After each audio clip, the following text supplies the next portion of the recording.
Hello बच्चों, मैं दीपक उपाध्याय और आज हम अपने सॉलिड स्टेट ऑफ मैटर के नेक्स्ट लेक्चर को पढ़ते हैं। जैसा कि लास्ट लेक्चर के अंदर हमने पैकिंग फ्रैक्शन की बात की थी different types of unit cell के अंदर। तो 3 तरीके के यूनिट सेल थे, उनमें हमने पैकिंग फ्रैक्शन निकाला था और बॉयड परसेंट भी हमने निकाला था। तो इस तरीके से आज का जो हमारा टॉपिक है उस टॉपिक में हम समझेंगे बॉयड क्या होता है। आज हम बात करेंगे डिस्टेंस बिटवीन नियरेस्ट नेबर्स के बारे में बात करेंगे for different types of unit cell. तो आप हेडिंग डालिए बॉयड्स।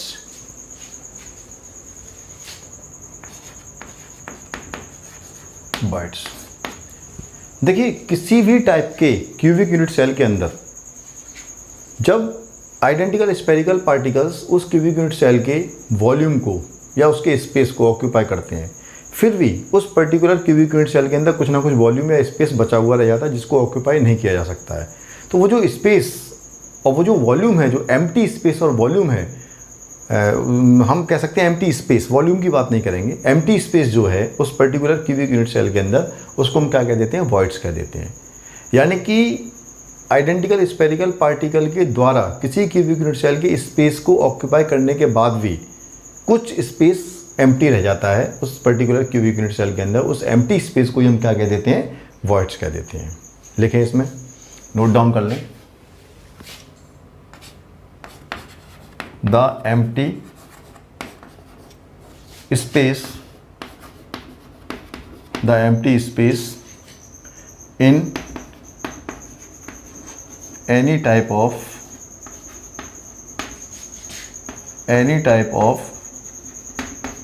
unit cell. The empty space in any type of unit cell is known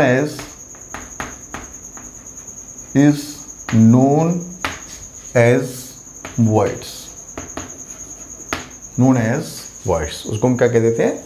voids कहते हैं। सिंपल सी चीज़ है, किसी भी क्यूबिक यूनिट सेल के अंदर जितना स्पेस ऑक्यूपाई किया जाता है आइडेंटिकल स्फेरिकल पार्टिकल के द्वारा, उस घेरे हुए पार्टिकल के बाद जो एम्प्टी उस घेरे हुए स्पेस के बाद जो एम्प्टी स्पेस बचता है उसको हम क्या कह देते हैं बेटा? voids कह देते हैं। इसको नोट डाउन कर लीजिए। उसके बाद नेक्स्ट टॉपिक है distance between nearest neighbour.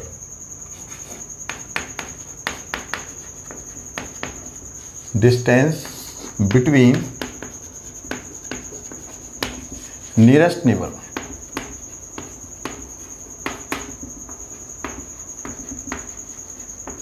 Distance between nearest neighbour.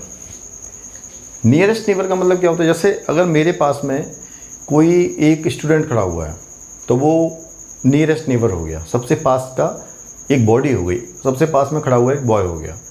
तो देखिए, अगर आपसे कहा जा रहा है डिस्टेंस बिटवीन नियरेस्ट नेबर, तो नेबर हमारा बॉडी भी हो सकती है, कोई स्टूडेंट भी हो सकते हैं, पार्टिकल भी हो सकते हैं। तो नियरेस्ट नेबर की बात हमारी ये हो गई। तो देखिए, यहाँ पर हमारा टॉपिक है डिस्टेंस बिटवीन नियरेस्ट नेबर।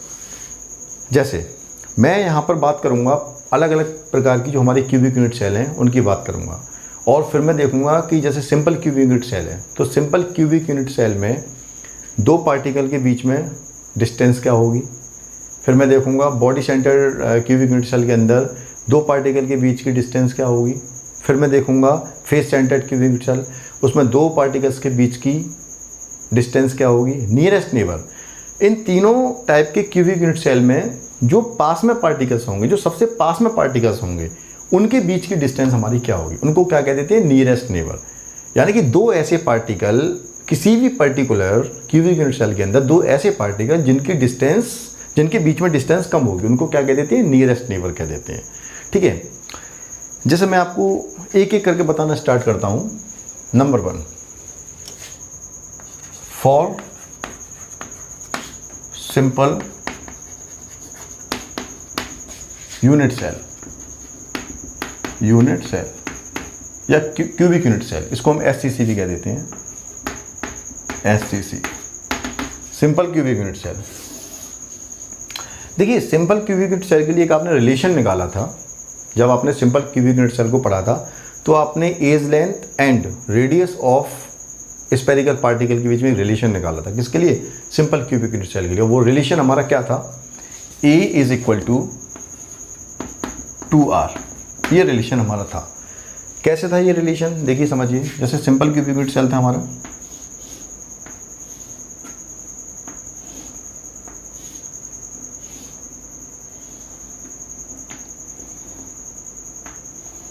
इस सिंपल क्यूबिक यूनिट सेल के सभी वर्टिसेस पर पार्टिकल्स होते हैं।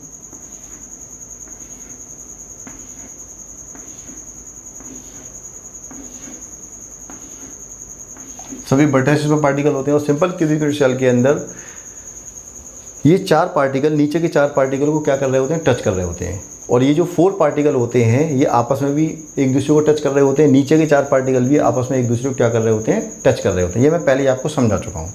अब देखिए यहाँ पर नियरेस्ट नेबर का मतलब क्या हो गया। यहाँ पर आप देखें ये पार्टिकल इसको टच कर रहा है, ये पार्टिकल इसको टच कर रहा है, ठीक है ना। लेकिन ये वाला जो पार्टिकल है, ये पार्टिकल इस पार्टिकल को डायगोनली, फेस डायगोनली इस पार्टिकल को टच नहीं कर रहा है। क्लियर, ये पार्टिकल इसको फेस डायगोनली क्या नहीं कर रहा है, टच नहीं कर रहा है। तो देखिए यहाँ पर समझिए, हम यहाँ पर दोनों के बीच में जो रिलेशन निकाला था वो हमारा क्या था, a is equal to 2r, a is equal to 2r, यानी कि 2 पार्टिकल के बीच की डिस्टेंस हमने निकाली। अब आप कहेंगे सर इन दोनों पार्टिकल के बीच की डिस्टेंस क्यों नहीं निकाल रहे हैं, नियरेस्ट नेबर की बात हो रही है।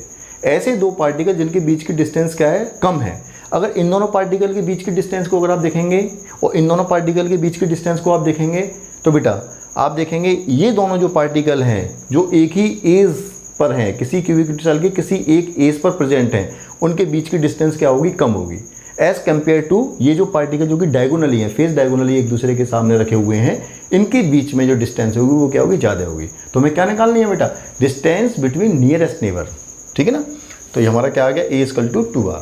क्लियर। देखिए दूसरा, for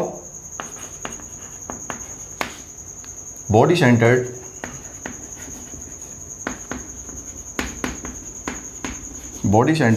unit cell,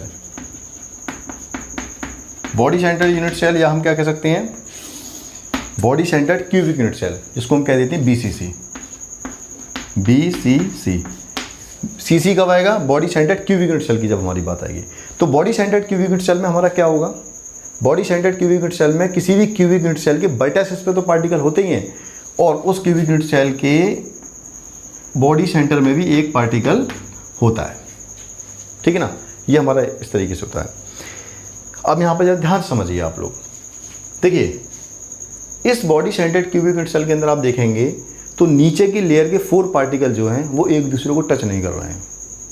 second layer में आप क्या देख रहे हैं, ये पार्टिकल है, और थर्ड लेयर में आप क्या देख रहे हैं, फिर 4 पार्टिकल हो गए। थर्ड लेयर के चारों पार्टिकल भी एक दूसरे को क्या नहीं कर रहे हैं, टच नहीं कर रहे हैं। तो फिर यहाँ पर टच किस तरीके से कर रहे हैं पार्टिकल्स। देखिए मैं आपको 3rd या 4th लेक्चर में ये आपको सब समझा चुका हूँ, क्लियर कर चुका हूँ, ठीक है ना। आप देखेंगे बॉडी डायगोनली 3 पार्टिकल जो हैं, चाहे इन पार्टिकल को ले लो बॉडी डायगोनली और चाहे इन पार्टिकल को ले लो, ठीक है ना, चाहे इन पार्टिकल को ले लो, चाहे बॉडी डायगोनली आप पार्टिकल को ले लो, तो बॉडी डायगोनली 3 पार्टिकल एक दूसरे को क्या कर रहे हैं, टच कर रहे हैं। आप देखिए, अगर आप देखेंगे इन दोनों पार्टिकल को देखेंगे, ये दोनों टच नहीं कर रहे हैं एक दूसरे को। लेकिन बॉडी डायगोनली अगर आप देखने की कोशिश करेंगे इस तरीके से, सपोज ये यूं करके, ये तीनों पार्टिकल एक दूसरे को क्या कर रहे हैं, टच कर रहे हैं। किस तरीके से टच कर रहे हैं, ये कुछ इस तरीके से टच कर रहा है। एक पार्टिकल ये हो गया, ये हो गया, ये पार्टिकल हो गया,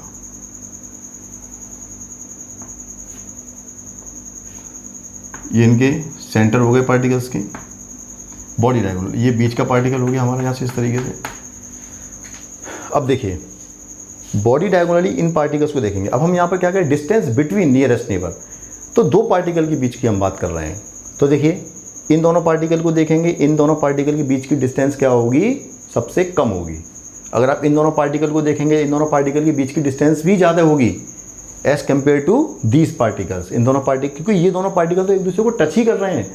जो पार्टिकल एक दूसरे को टच कर रहे हैं तो उनके बीच की डिस्टेंस तो क्या होगी, कम होगी। तो इन दोनों पार्टिकल के बीच की डिस्टेंस क्या होगी, कम होगी। अब निकालते कैसे हैं, देखिए बेटा एक बात आपको और बता दूं मैं, यहाँ पर आपने इसके लिए एक रिलेशन निकाला था ए में और रेडियस ऑफ स्फेरिकल पार्टिकल। किसके लिए बेटा, body centred cubic unit cell. क्या था हमारा, 4r is equal to a root 3। याद होगा सभी को, मैंने लास्ट लेक्चर के अंदर आपको बताया था 4R। 4R कैसे हो गया, देखिए 1R ये, 1R ये, 2R, 1R ये, 3R, 1R ये, 4R, 4R। तो ये 4R, ये टोटल हमारा कितना हो गया 4R। और ये हमारा क्या होता है body diagonal, length of body diagonal. ये क्या है हमारा length of body diagonal.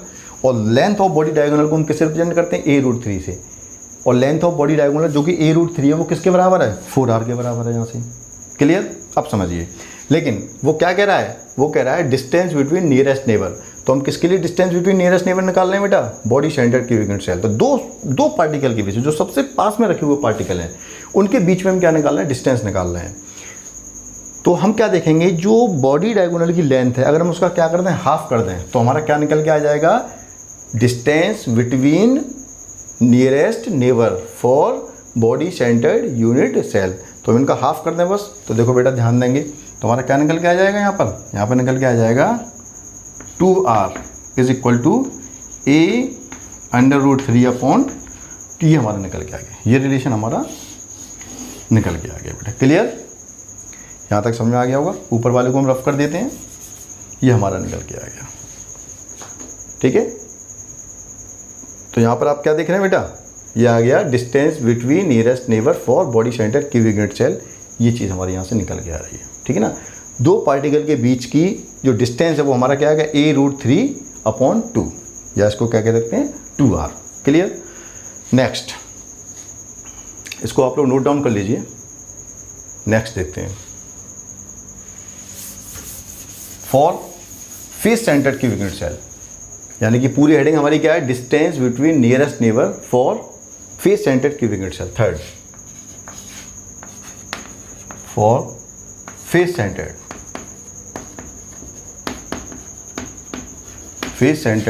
Unit cell, face centred unit cell. देखिए पूरा हमारा जो हेडिंग है वो क्या है, distance between nearest neighbour for face centred unit cell. Face centred unit cell में हमारा क्या होता है, देखिए जितने भी पार्टिकल्स होते हैं वो हमारे यूनिट सेल के बाइटासिस पे तो होते ही होते हैं, बल्कि फेस पर भी होते हैं। कितने फेसेस होते हैं, 6 फेसेस होते हैं। तो 6 फेसेस पर भी हमारे क्या होते हैं, पार्टिकल्स होते हैं। ये हो गया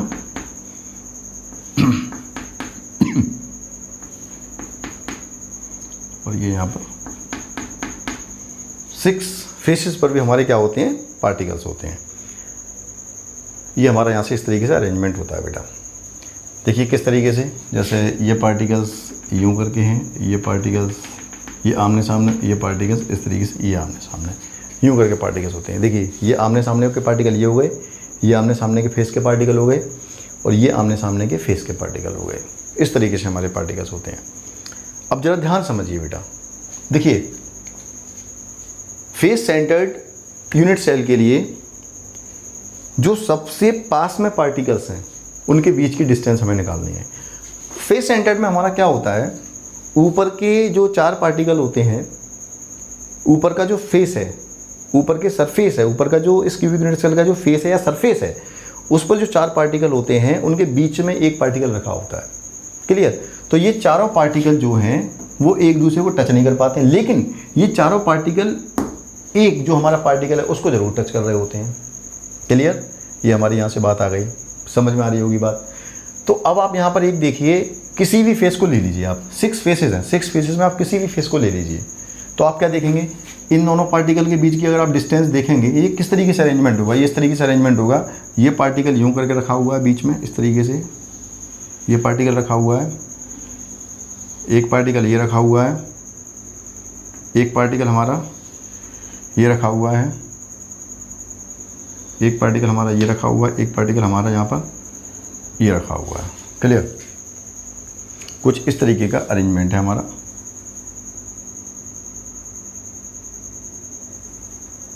ये देखिए कुछ इस तरीके का अरेंजमेंट है, यूं करके पार्टिकल ये रखा हुआ है, बीच में ये पार्टिकल इस तरीके से ऐसे रखा हुआ है। ये 4 पार्टिकल हो गए, कौन से वाले, ये ये हमारी 4 पार्टिकल हो गए, बीच में एक पार्टिकल रखा हुआ है यहाँ पर इस तरीके से। अब देखेंगे ये चारों पार्टिकल एक दूसरे को टच नहीं कर रहे हैं, बट ये चारों पार्टिकल बीच में रखे हुए पार्टिकल को क्या कर रहे हैं, टच कर रहे हैं। तो एक सरफेस बन गया। तो इस सरफेस पर क्या देखेंगे, इस पार्टिकल और इस पार्टिकल के बीच की अगर डिस्टेंस आप देखेंगे तो क्या होगी बेटा, कुछ ज़्यादा होगी। लेकिन इस तरीके से अगर आप देखने की कोशिश करेंगे फेस डायगोनली, तो ये 3 पार्टिकल 1 2 3, ये 3 पार्टिकल एक दूसरे को क्या कर रहे होंगे, टच कर रहे होंगे, एक दूसरे को क्या कर रहे होंगे, टच कर रहे होंगे। लेकिन अगर आप इस तरीके से देखने की कोशिश करें कि ये वाला पार्टिकल एक दूसरे को टच कर रहा है, बिल्कुल टच नहीं कर रहा। अगर आप कंपेयर करें फेस डायगोनली, इस पार्टिकल को देखें और इस बीच में रखे हुए पार्टिकल को देखें, इस पार्टिकल को देखें और बीच में रखे हुए पार्टिकल को, इस पार्टिकल को देखें, बीच में रखे हुए पार्टिकल को देखें, तो ये दोनों पार्टिकल एक दूसरे को क्या कर रहे हैं, टच कर रहे हैं। तो इन दोनों के बीच की डिस्टेंस क्या होगी, कम होगी। अगर इन दोनों पार्टिकल को आप देखेंगे, यानी कि इस पार्टिकल को अगर आप देखने की कोशिश करेंगे तो एक दूसरे को टच नहीं कर रहे हैं, तो इन दोनों के बीच की डिस्टेंस क्या होगी, ज़्यादा होगी as compare to these particles, as compare to these particles. इन दोनों पार्टिकल्स के बीच में डिस्टेंस क्या होगी बेटा, कम होगी, अगर हम कंपेयर करें इन दोनों पार्टिकल के बीच की डिस्टेंस से। ठीक है, तो समझिए बेटा, यहाँ पर आप क्या देखते हैं, ये जो फेस डायगोनल होता है, लेंथ ऑफ फेस डायगोनल हम जानते हैं क्या होता है। लेंथ ऑफ फेस डायगोनल बच्चों आप देखेंगे कितना होगा, यहाँ से लेंथ ऑफ फेस डायगोनल क्या होता है बच्चों, a√2 होता है। और a√2 length of face diagonal हमारा क्या हो गया, 1r 2r 3r और 4r। कैसे, 1r ये आ गया, 2r 3r 4r, ये मैं पहले बता चुका हूँ आपको अच्छे से। इसकल टू क्या आ गया, 4r, या मैं इसको ऐसे लिख सकता हूँ 4r is equal to a√2।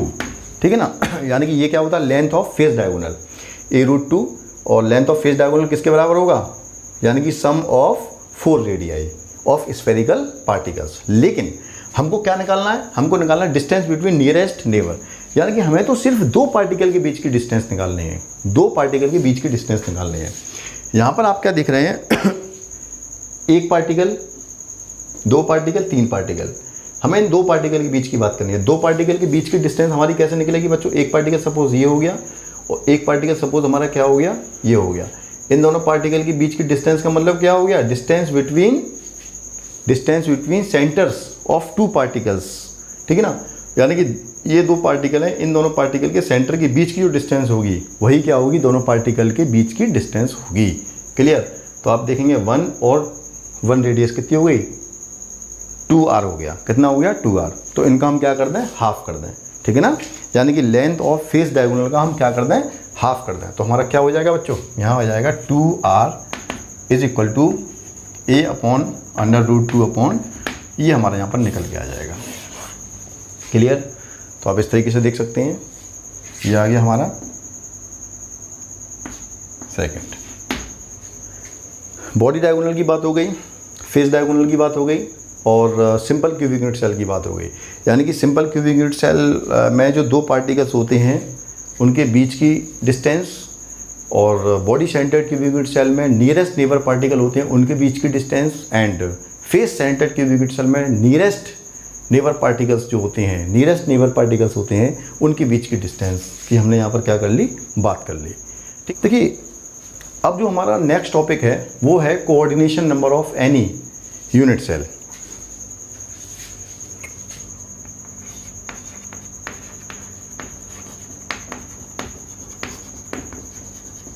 Coordination number of any type of unit cell, any type of unit cell, coordination number of any type of unit cell. देखिए कोऑर्डिनेशन नंबर होता क्या है, जैसे मैं खड़ा हुआ हूँ, मेरे राइट हैंड साइड में एक लड़का आके खड़ा हो जाए, मेरे लेफ्ट हैंड साइड में एक लड़का आके खड़ा हो जाए, तो जितने बच्चे मेरे आसपास मेरे टच में हैं, जितने बच्चे मेरे आसपास मेरे टच में हैं, मुझे टच कर रहे हैं, तो बच्चों की वो जो नंबर होगा जो मुझे टच कर रहा होगा उस नंबर को ही मैं क्या कह दूंगा, अपना कोऑर्डिनेशन नंबर कह दूंगा। या मैं कह सकता हूँ मेरे आसपास मेरे टच में जो भी चीज़ें हैं जो मुझे टच कर रही हैं, तो उन चीज़ों का जो नंबर होगा, उन बॉडीज़ का जो नंबर होगा, वो मेरा क्या होगा, कोऑर्डिनेशन नंबर होगा। क्लियर? तो कोऑर्डिनेशन नंबर में आप थोड़ा सा नोट डाउन कर लीजिए। The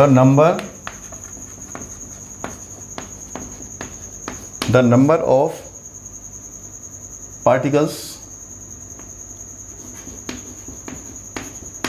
the number of particles, those are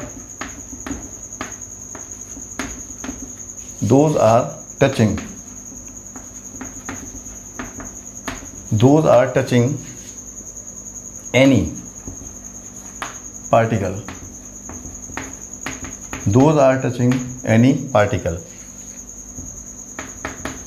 is known as the number of particles those are touching any particle is known as coordination number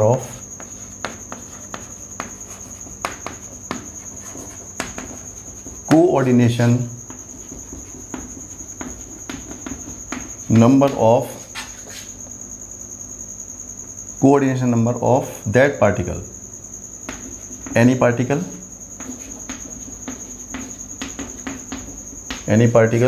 or any type of unit cell,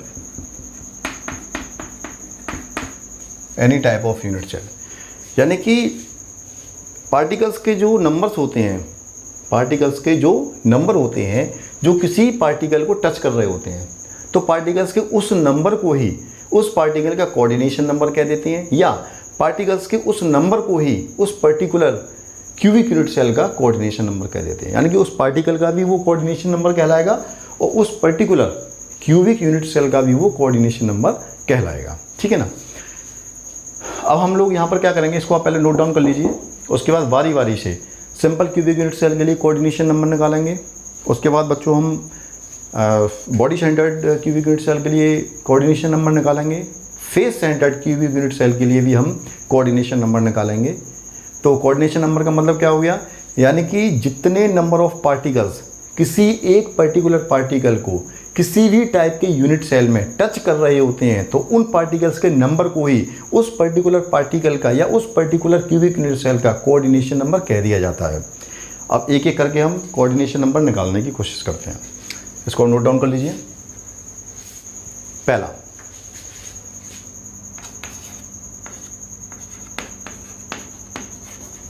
coordination number of simple cubic unit cell,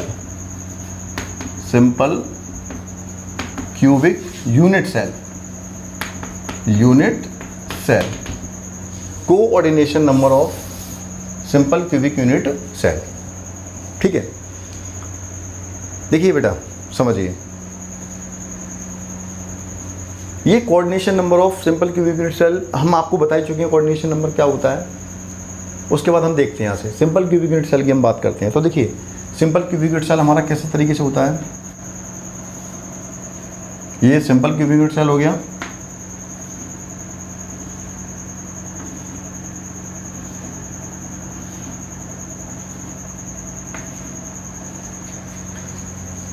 ये हमारा क्या हो गया बेटा, simple cubic unit cell. अब simple cubic unit cell के अंदर आप देखिए कोऑर्डिनेशन नंबर क्या होगा। जैसे ये जो चार पार्टिकल हैं, वो चार पार्टिकल, ये पार्टिकल इसको टच कर रहा होगा, ये पार्टिकल इसको, ये पार्टिकल इसको, ये पार्टिकल, ये डायगोनली पार्टिकल एक दूसरे को टच नहीं कर रहे होंगे। Clear?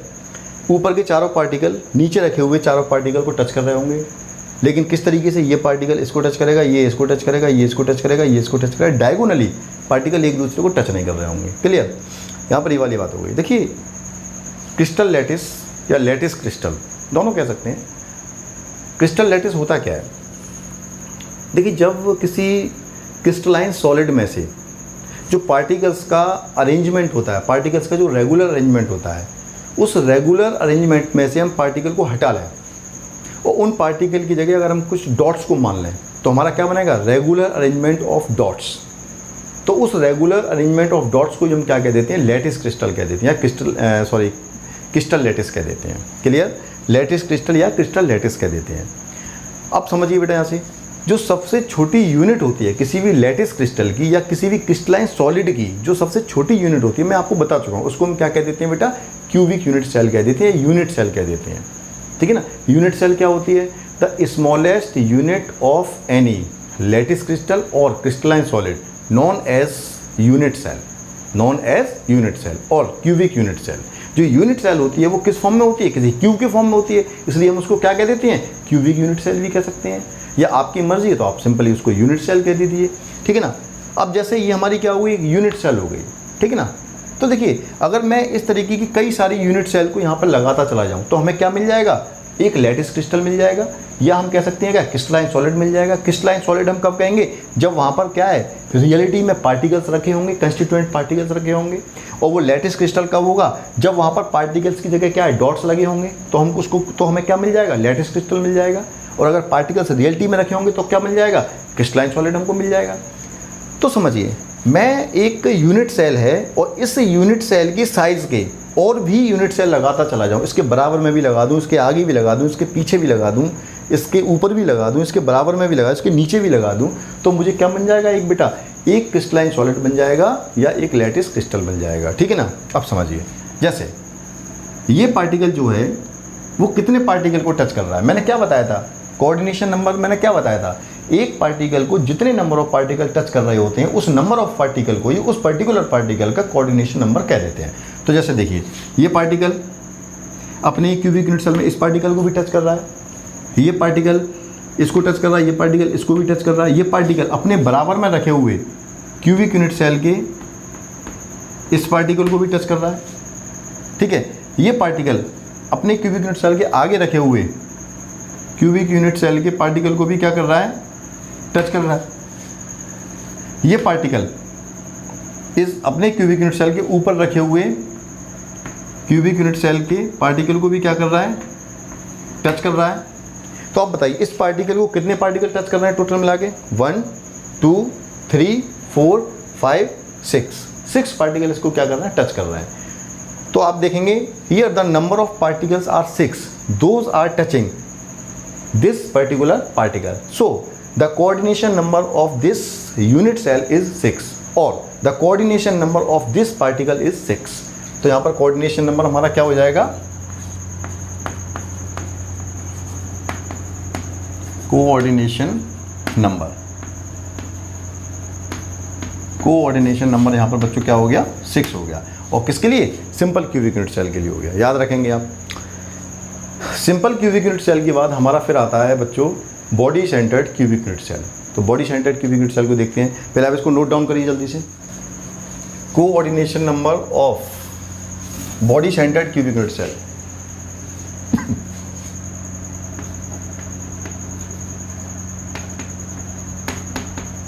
Body centred cubic unit cell,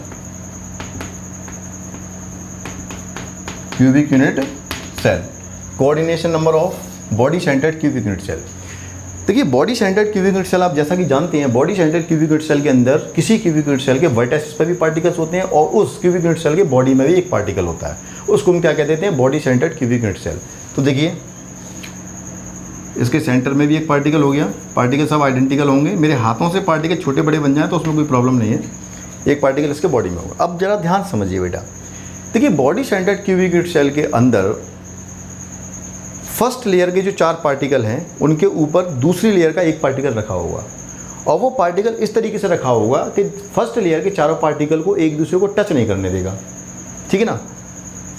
इस तरीके से मान के चलिए आपने इस तरीके से पार्टिकल रख दिए, ऐसा ये 4 पार्टिकल रख दिए, एक पार्टिकल ये हो गया, ठीक है ना, ऐसे मान लीजिए ये पार्टिकल हो गया, एक पार्टिकल ये, एक पार्टिकल ये, एक पार्टिकल ये, एक पार्टिकल ये हो गया, इस तरीके से।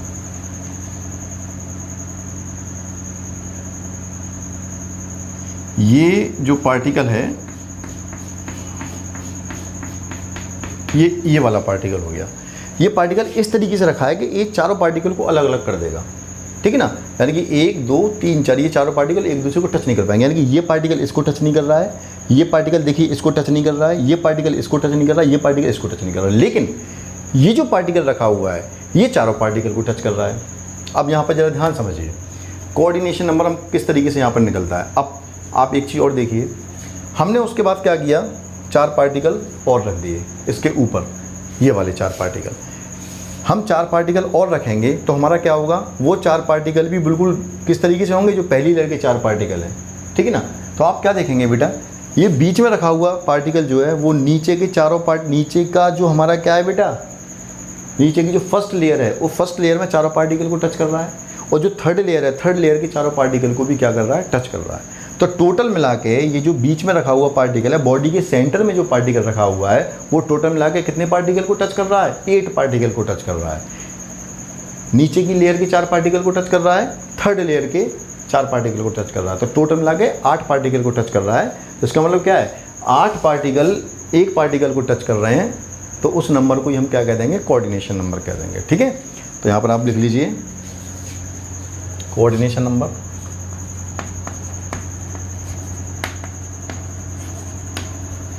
Coordination number is equal to 8। ये हमारा क्या आ गया, कोऑर्डिनेशन नंबर 8 आ गया।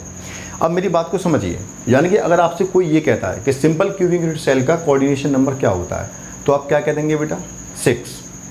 आप कह देंगे कि किसी भी सिंपल क्यूबिक यूनिट सेल के अंदर कोई भी पार्टिकल अदर 6 पार्टिकल को टच कर रहे होते हैं, क्लियर, चाहे वो पार्टिकल किसी भी वर्टिसेस पर रखा हो, ठीक है। इसी तरीके से अगर आपसे कोई ये कह दे कि body centred cubic unit cell का कोऑर्डिनेशन नंबर क्या होता है, तो आप आंख बंद करके कह सकते हैं 8 होता है।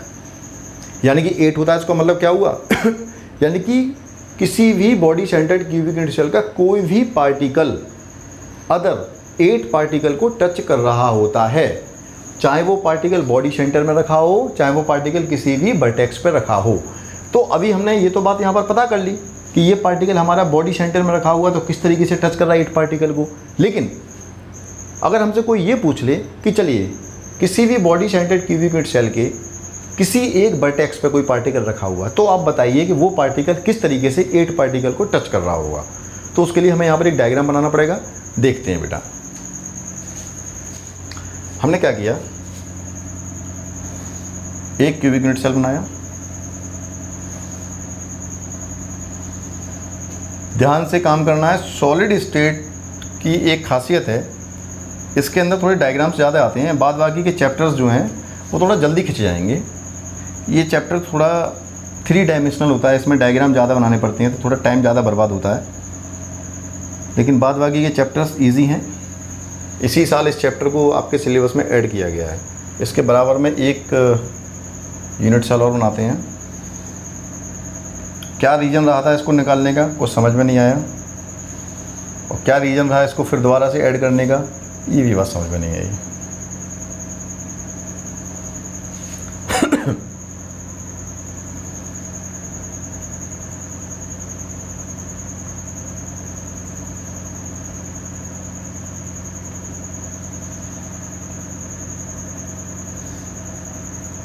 ये 2 क्यूबिक यूनिट सेल हो गए।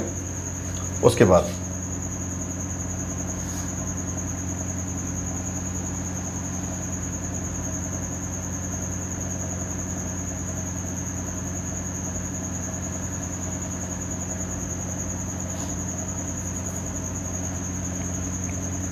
इस तरीके से यहाँ पर ये आ गया, ठीक है। देखिए समझिए, यहाँ पर अब मैं यहाँ पर क्या करूँ, मैंने सपोज एक पार्टिकल ये रख दिया, ये पार्टिकल हो गया, ये क्यूबिक यूनिट सेल है, इसके बॉडी में एक पार्टिकल रख दिया, इसके बॉडी में भी मैंने एक पार्टिकल रख दिया, ठीक है। अब देखिए समझिए बेटा, यहाँ पर देखिए ये जो पार्टिकल है, सेंटर पे जो पार्टिकल रखा हुआ है, सॉरी वर्टेक्स पे जो पार्टिकल रखा हुआ है, ये कॉमन पार्टिकल है। ये इस क्यूबिक यूनिट सेल के वर्टेक्स पर भी पार्टिकल रखा हुआ है, ये वाला पार्टिकल इस वाले क्यूबिक यूनिट सेल के इस वर्टेक्स पर भी पार्टिकल रखा हुआ है, ये भी क्यूबिक यूनिट सेल है, एक ये क्यूबिक यूनिट सेल है। मैंने आगे की तरफ भी एक फेस बढ़ा दिया, तो इसका मतलब क्या हुआ, एक फेस अगर मैंने यहाँ पर बढ़ा दिया तो उसके आगे भी मैं क्या बना रहा हूँ, 2 क्यूबिक यूनिट सेल बना रहा हूँ। क्लियर। इसके ऊपर भी मैं क्या बना सकता हूँ, देखिए समझिए, 2 क्यूबिक यूनिट सेल तो पीछे बने हुए हैं, 2 मैंने क्या बना दिए, आगे बना दिए। इस तरीके से देखिए मैंने थोड़ा आगे बना दिया, अगर मैं पूरा कर दूंगा तो 2 क्यूबिक यूनिट सेल हमारे और बन जाएंगे। मैं इस तरीके से आपको बना के दिखाता हूँ।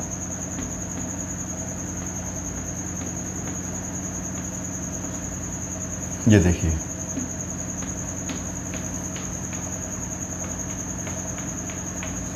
ये देखिए, ये इस तरीके से आ गया, और ये मैं यूँ करके आगे बढ़ाता हूँ थोड़ा सा,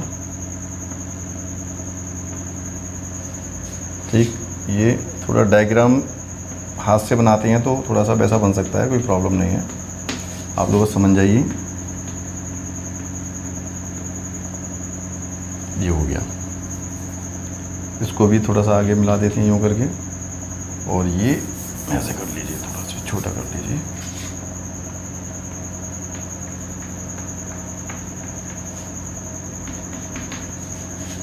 इसको यहाँ से मिला दीजिए,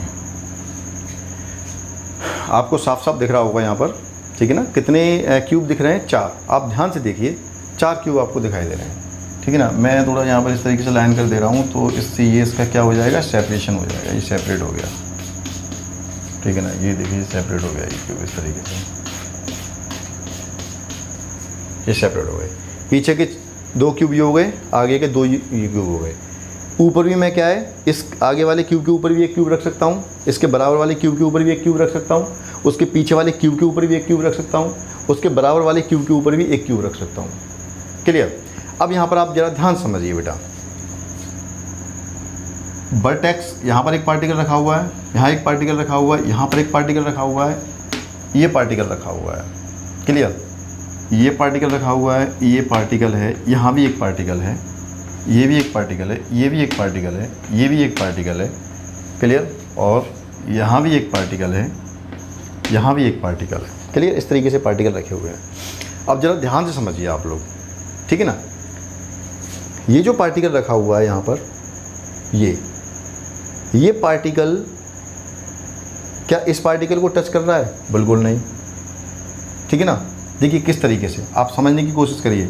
ये पार्टिकल इस बॉडी सेंटर में रखे हुए इस पार्टिकल को टच कर रहा है। इसी तरीके से आप क्या देखेंगे, दूसरा वाला, इसके बॉडी सेंटर में ये पार्टिकल रखा हुआ है, इसको भी ये क्या कर रहा होगा, टच कर रहा होगा। ये जो वर्टेक्स पे जो पार्टिकल रखा हुआ है, वो पीछे वाले क्यूब के बॉडी सेंटर में जो पार्टिकल है उसको टच कर रहा है। इसी तरीके से ये जो हमारा पार्टिकल जो वर्टेक्स पर रखा हुआ है, वो दूसरा क्यूबिक यूनिट सेल है उसके वर्टेक्स पे भी रखा हुआ है, और दूसरा क्यूबिक यूनिट सेल है उसका जो बॉडी सेंटर पार्टिकल है उसको भी ये क्या कर रहा होगा, टच कर रहा होगा। क्लियर। यहाँ पर ये बात आ गई। ये वाला जो हमारा पार्टिकल है वो 4 क्यूबिक यूनिट सेल का कॉमन पार्टिकल है। ये वाला जो पार्टिकल है वो 4 क्यूबिक यूनिट सेल का कॉमन पार्टिकल है। आगे क्यूबिक यूनिट सेल एक आगे आ गया, एक ये वाला आ गया, एक पीछे, ये 4 क्यूबिक यूनिट सेल के जो वर्टाइसेस हैं उनका कॉमन है। 4 वर्टेक्स हमारे, देखिए इसका ये वर्टेक्स, इसका ये चारों वर्टेक्स हमारे एक जगह आके मिल गए कि नहीं मिल गए, तो ये पार्टिकल जो है वो 4 क्यूबिक यूनिट सेल के लिए क्या हो गया, कॉमन हो गया, ठीक है ना। अब देखिए इस तरीके से आगे वाला जो क्यूबिक यूनिट सेल है उसके बॉडी सेंटर में भी क्या रखा होगा, एक, उसके बॉडी सेंटर में भी एक पार्टिकल होगा। आगे वाला ये है, इसके बॉडी सेंटर में भी क्या होगा, एक, उसके बॉडी सेंटर में भी एक पार्टिकल होगा। इस तरीके से तो ये पार्टिकल क्या है बेटा, ये वाला पार्टिकल इसको भी टच कर रहा होगा। ये वाला पार्टिकल क्या है बेटा, किसको, इस वाले को भी टच कर रहा होगा। कंफ्यूज होने की ज़रूरत नहीं है, आप लोगों को बस आंसर लिखना है। ये सब आपको बिल्कुल बनाना नहीं है एग्जाम के अंदर, इसको नहीं बनाना, मैं बस आपको समझा रहा हूँ, बस आपको अपने दिमाग में रखना है, ठीक है ना। ये हो गया। तो देखिए ये पार्टिकल पीछे वाला क्यूब जो रखा हुआ है साइड में, उसके बॉडी सेंटर में रखे हुए पार्टिकल को टच कर रहा है, उसके बराबर वाले पार्टिकल सेंटर, बॉडी सेंटर में रखे हुए पार्टिकल को टच कर रहा है। आगे रखे हुए क्यूबिक यूनिट सेल के बॉडी सेंटर में रखे हुए पार्टिकल को भी टच कर रहा है। उसके आगे रखे हुए जो क्यूबिक यूनिट सेल का है उसके बॉडी सेंटर में रखे हुए पार्टिकल को भी क्या कर रहा है, टच कर रहा है। ऊपर रखे हुए, ऊपर भी हम 4 अगर पार्टिकल क्यूबिक यूनिट सेल रख देंगे, एक इस वाले के ऊपर, एक इसके ऊपर, एक पीछे वाले के, 4 रखेंगे, तो वो 4 ऊपर जो 4 क्यूबिक यूनिट सेल रखे जाएंगे वो सब क्या होंगे, body centred cubic unit cell होंगे। तो उन चारों body centred cubic unit cell के बॉडी के सेंटर में रखे हुए पार्टिकल को भी ये क्या कर रहा होगा, टच कर रहा होगा। किस तरीके से, जिस तरीके से यहाँ पर टच कर रहा है। तो देखिए यहाँ कितने को टच कर रहा है, 1 2 3 4 इसी तरीके से ऊपर करेगा 1 2 एंड 3 एंड एक इधर क्या 4। मैं बना नहीं रहा हूँ, काफ़ी कॉम्प्लिकेटेड हो जाएगा, मैं तो बना दूंगा लेकिन आपको प्रॉब्लम हो जाएगी, बस इतना समझ जाइए इस तरीके से, ठीक है ना। तो कहीं भी रखे हुए पार्टिकल की हम बात कर सकते हैं। सपोज इस पार्टिकल की बात करेंगे तो हमें क्या करना पड़ेगा बेटा, यहाँ एक बॉक्स बनाना पड़ेगा, उसके पीछे एक बॉक्स बनाना पड़ेगा, उसके बराबर में बॉक्स बनाना पड़ेगा, उसके ऊपर 4 बॉक्स बनाने पड़ेंगे। तो आप देखेंगे कि किसी भी body centred cubic unit cell में, चाहे पार्टिकल बॉडी सेंटर में रखा हो, चाहे पार्टिकल उस body centred cubic unit cell के वर्टेक्स पर रखा हो, उसका कोऑर्डिनेशन नंबर हर हाल में 8 ही होगा। क्लियर? तो आपकी समझ में आ गया होगा, ठीक है ना। इसको आप नोट डाउन, मैं समझता हूँ इसको नोट डाउन करने की ज़रूरत बिल्कुल भी नहीं है, आपकी समझ में आ गया होगा। और अगर चाहें तो आप डायग्राम बना सकते हैं, ठीक है ना। देखिए मैंने नीचे के 4 क्यूबिक यूनिट सेल बनाए हैं, नीचे के मैंने 4 body centred cubic unit cell बनाए, इनके ऊपर 4 body centred cubic unit cell मैंने नहीं बनाए हैं, ठीक है ना। अगर मैं उनको बनाऊंगा तो आप थोड़े कंफ्यूज हो जाएंगे, ठीक है ना।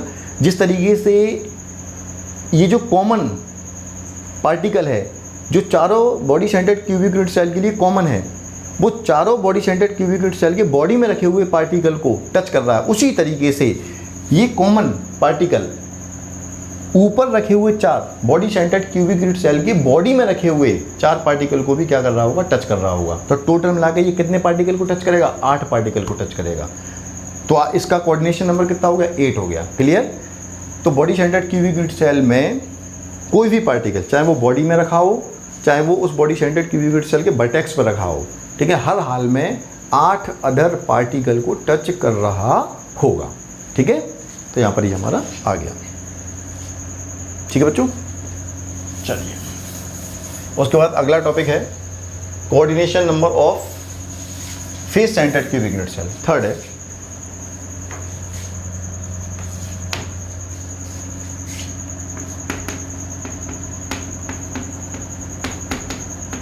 Face centred cubic unit cell. Cubic unit cell, face centred cubic unit cell. देखिए समझिए, यहाँ से इस टॉपिक के लिए मैं यहाँ पर एक डायग्राम बनाता हूँ, उसको देखिए। सामने इनको यहाँ से मिला दीजिए, ये इधर आमने सामने है तो आप यहाँ ये इनको मिला दीजिए, इससे ये पता चल जाएगा ये लाइन जा रही है तो ये आमने सामने फेस के पार्टिकल हैं। ये हमारी इस तरीके से एक लाइन जा रही है, ड्रॉ हो रही है, तो ये जिन पार्टिकल को मिला रही है तो ये पार्टिकल आमने सामने है। ये एक लाइन जा रही है, ये लाइन जिन पार्टिकल्स को मिला रही है, तो इसका मतलब क्या है, ये पार्टिकल आमने सामने है।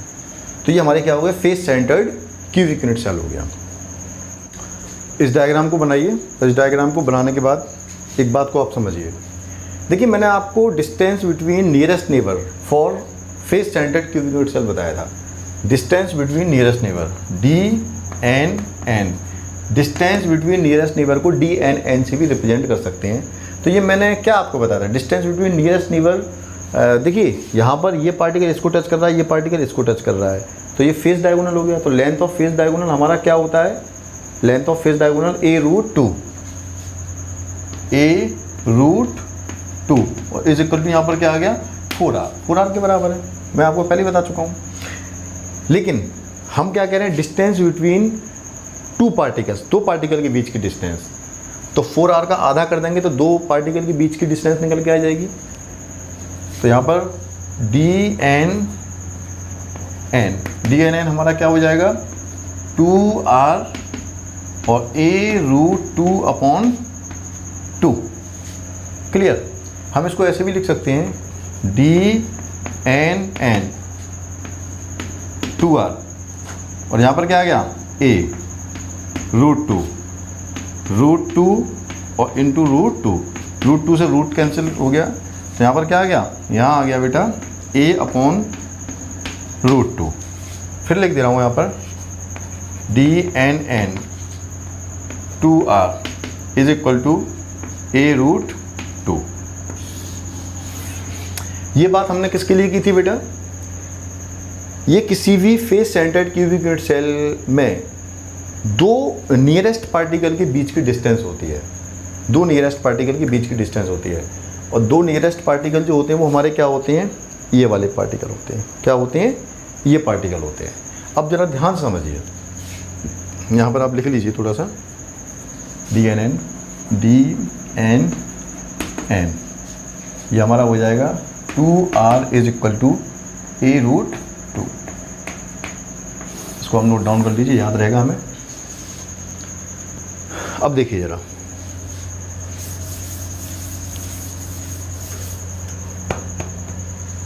देखिए मैं यहाँ पर बड़ा सा डायग्राम बनाता हूँ। अब जरा ध्यान समझिए, किसी भी क्यूबिक यूनिट सेल में जो एज लेंथ होती है वो हमारी क्या होती है, A। ये हमारी क्या हो जाएगी बेटा, एज लेंथ इसकी A हो जाएगी, यहाँ से लेके यहाँ तक, यहाँ से लेके और यहाँ तक।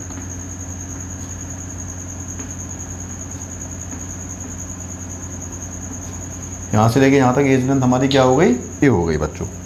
ठीक है, अब जरा ध्यान से समझेंगे आप लोग। यहाँ से ये जो यहाँ से लेके यहाँ तक ये भी एज लेंथ हमारी क्या हो जाएगी बच्चों, A हो जाएगी। ये यहाँ से लेके यहाँ तक ये भी एज लेंथ हमारी क्या हो गई बच्चों, A हो गई, यहाँ से A हो गई। ठीक है ना। अब देखिए ये पार्टिकल बिल्कुल फेस के सेंटर पर रखा हुआ है, ये पार्टिकल फेस सेंटर पर रखा हुआ है। आप जरा ध्यान से समझिए, ये देखिए इस तरीके से अगर आप यहाँ पर इसको मिलाने की कोशिश करें तो ये क्या हो गया, फेस डायगोनल हो गया। और ये दो पार्टिकल के बीच की डिस्टेंस अभी अभी मैंने निकाली है, क्या निकल के आ रही है, A√3 आ रही है। ये आ गई A/√2 आ गया, सॉरी A/√2 आ गया। ये डिस्टेंस, ये क्या है बेटा, distance between nearest particles, distance between nearest particle, दोनों पार्टिकल के बीच की ये डिस्टेंस हमारी निकल के आई। छोटे पार्टिकल, देखिए ये पार्टिकल मैंने यहाँ छोटे कर दिए हैं, लेकिन ये पार्टिकल क्या है, सब आइडेंटिकल पार्टिकल है, एक जैसे पार्टिकल हैं सारे। ये सारे पार्टिकल सब बराबर के पार्टिकल हैं, ऐसा नहीं है छोटे बड़े नहीं है। थोड़ा मैंने यहाँ पे इस तरीके से अलग से दिखा दिए हैं। A/√2 आ गया, क्लियर। इसी तरीके से आप यहाँ पर क्या देखेंगे, देखिए अगर इसको मैं यहाँ से मिलाने की कोशिश करूँ, ये देखिए इस तरीके से, ये अगर पूरी यहाँ से ये ले जाऊँ लाइन, ये पूरी डिस्टेंस क्या है, A, तो ये भी क्या हो गया, A हो गया। और पार्टिकल बिल्कुल कहाँ पर रखा हुआ, बीचों बीच में रखा हुआ है, तो ये हमारा इतना कितना हो गया, A/2 हो गया। कितना हो गया, A/2 हो गया, क्लियर। यहाँ भी आपकी बात समझ में आ गई होगी बेटा। इस तरीके से अगर इसको मैं यहाँ से देखूँ तो ये भी हमारा बच्चों कितना आ रहा है, A/√2 आ रहा है, क्लियर। तो एक चीज़ यहाँ पर आपको देखने को मिल रही होगी, उसको समझिए आप लोग बेटा। देखिए ये हमारा कितना आ रहा है यहाँ पर, A/2, ये भी हाफ हो गया, ठीक है ना। ये हमारा क्या हो गया बेटा, ये हाफ हो गया, इतना ये डिस्टेंस ये हमारा हाफ हो गया, ठीक है ना। ये अगर आप देखेंगे इसको तो ये हमारा क्या आ रहा है बेटा, देखिए मैं किसकी बात कर रहा हूँ, ये अगर जा रहा है तो ये हमारा कितना हो गया, A/2 हो गया। ये इसकी बात कर रहा हूँ यहाँ से, A/2 की ऊपर लिख लीजिए इसको, A/2, ये A/2 और ये हमारा क्या हो गया, A/√2। तो एक तरीके से राइट एंगल बनना है, ये क्या बनना है, राइट एंगल, ठीक है ना। राइट एंगल बन गया, ये हमारा बेस हो गया, ये परपेंडिकुलर हो गया और ये क्या हो गया, हाइपोटेनस हो गया, क्लियर। तो राइट एंगल एक तरीके से बनना है। यहाँ पर आप क्या देखते हैं, ये राइट एंगल हमारा यहाँ पर बन गया, क्लियर। तो आप राइट एंगल के लिए जो फॉर्मूला लगता है उससे भी आप निकाल सकते हैं, ठीक है ना। लेकिन सीधा सीधा हमको यहाँ पर दिखाई दे रहा है ये।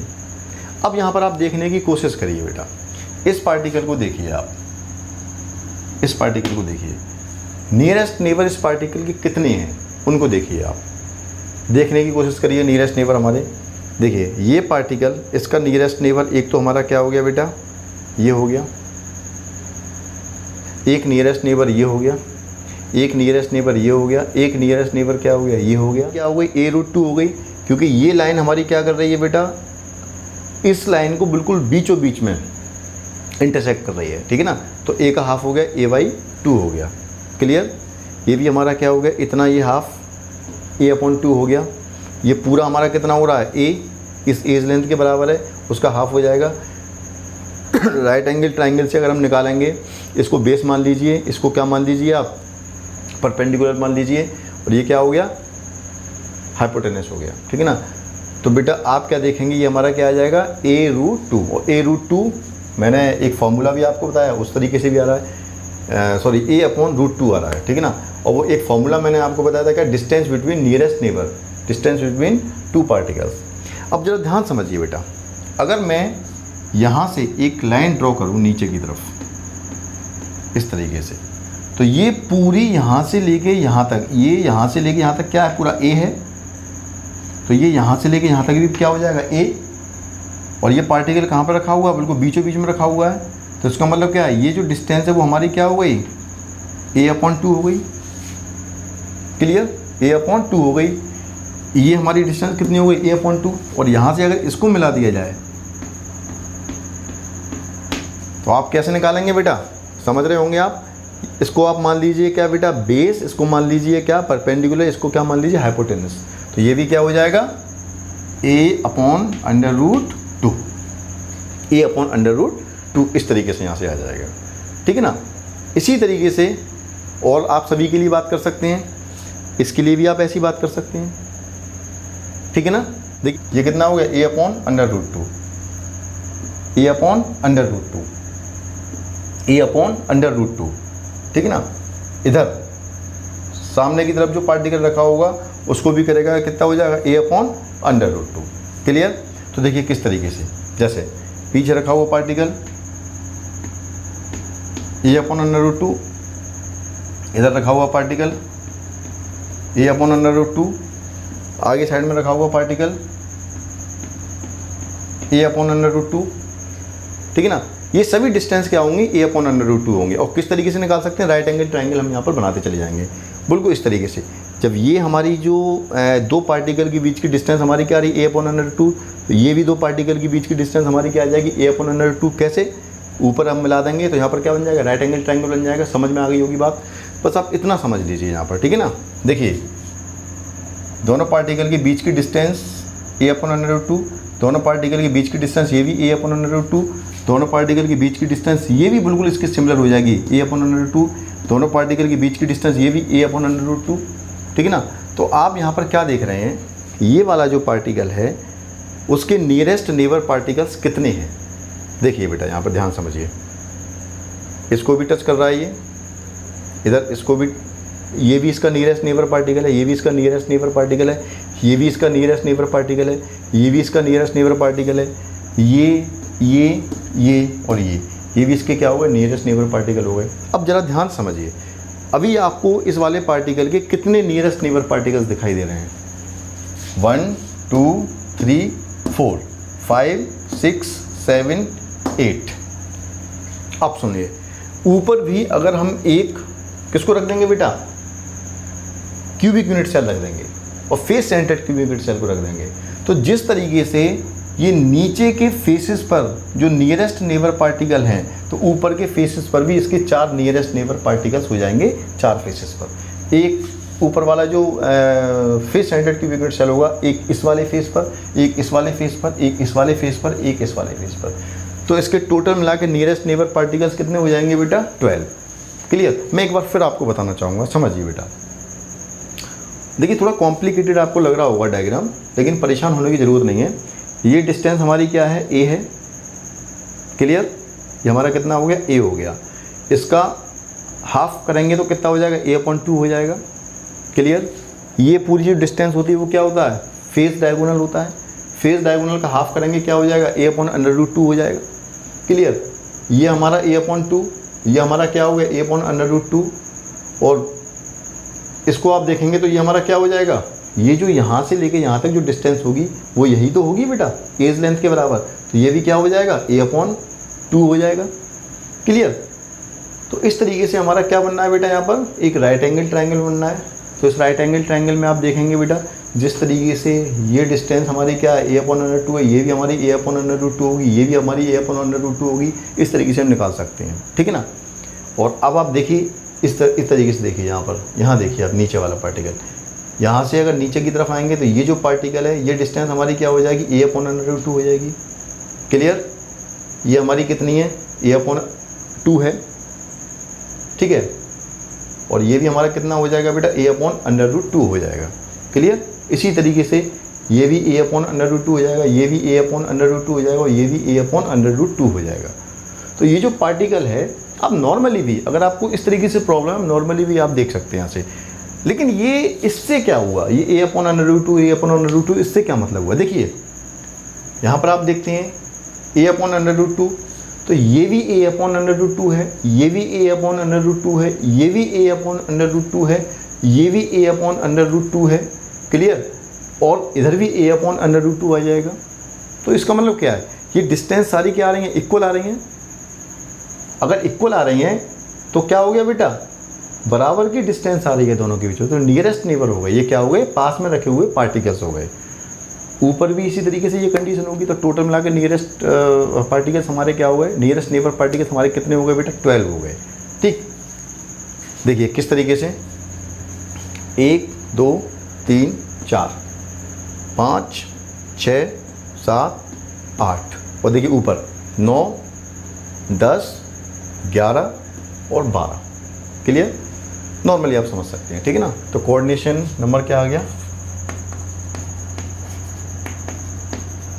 कोऑर्डिनेशन नंबर कितना आ गया बेटा, 12 आ गया। क्लियर।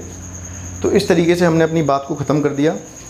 और बेटा एक बात और याद रखें आप लोग, देखिए जिस तरीके से किसी भी face centred cubic unit cell में, किसी भी face centred cubic unit cell में फेस के सेंटर पर रखे हुए पार्टिकल का कोऑर्डिनेशन नंबर 12 होता है, इसी तरीके से face centred cubic unit cell के उस क्यूबिक यूनिट सेल के वर्टाइसिस पर, किसी भी वर्टेक्स पर रखे हुए पार्टिकल का भी कोऑर्डिनेशन नंबर 12 ही होता है।